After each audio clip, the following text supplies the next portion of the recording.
Hey everybody, it's your buddy Josh here, Director of Pillars of Eternity 2 Deadfire and Studio Design Director at Obsidian Entertainment. I'm here to talk to you about patch 5.0. This is the final patch for Deadfire. This is a thank you to all of our fans, people who have supported the game since the FIG campaign through development and in the last year since the game has been launched. It includes a ton of new bug fixes and balance changes and some really cool features that I want to talk to you about. The first new feature is a new ship UI. This will come up anytime you encounter a ship on the seas. It's a more elegant way of handling ship encounters, allowing you to go into ship-to-ship combat, deck-to-deck fights, or to parlay with the ship captains as you see fit. We just wanted to polish that experience a little bit more based on players' feedback, and we hope you enjoy it. Turn-based mode is now out of beta in the 5.0 patch. Thanks to all of the effort that people put into testing it, providing feedback, and of course the efforts of Brian McIntosh and Nick Carver on fixing bugs and providing balance fixes. It is now live in 5.0 for everyone to play. It's a really great feature and I encourage everyone to check it out. It really changes how the game plays. We actually have new story content in the 5.0 patch. We listened to feedback about the critical path of the game, specifically stuff that people thought was lacking from Woodica and Aethys, and we worked with Paul Kirsch, one of our great narrative designers. He wrote new lines, new content. We went back into the recording studio, found the original voice actors, had them record all new lines to put into the game to make it a seamless new experience.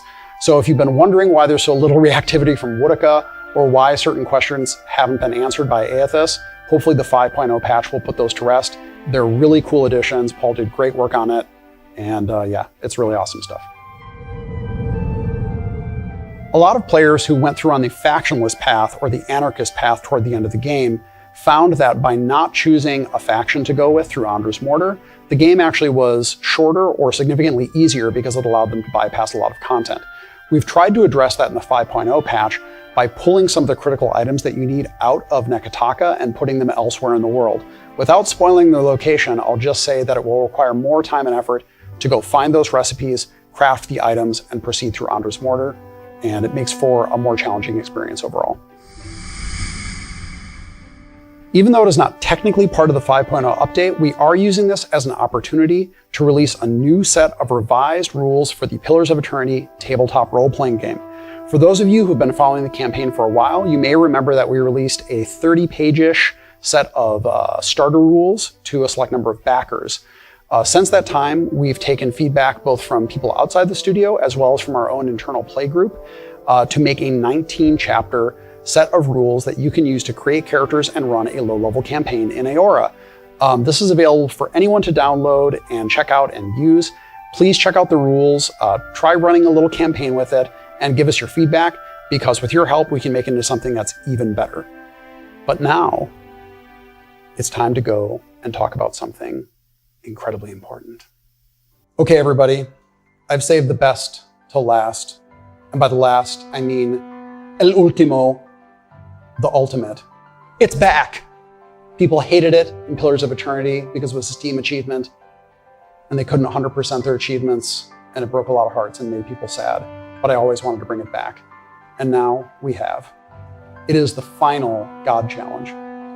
If you go to Magran's Fires and you enable the 12th challenge, the ultimate, it will turn on all other God challenges, Solo, Trial of Iron, and Path of the Damned. It's really hard. It's so hard that a bunch of our testers wrote up a page of feedback explaining the reasons why maybe it can't be completed at all, but who knows? What I do know is that if you are one of the first 50 players to provide proof that you have completed the ultimate, you'll receive this patch.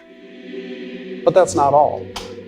Because if you're one of the first 12 players to provide proof that you've completed the ultimate, you'll get your name, your character's name, their class and level engraved on this plaque forever. Unless you cheat or are a jerk, in which case we won't do it. That's it for the 5.0 update.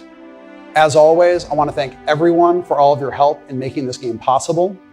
Without your feedback and support, we never could have made this happen. Thank you.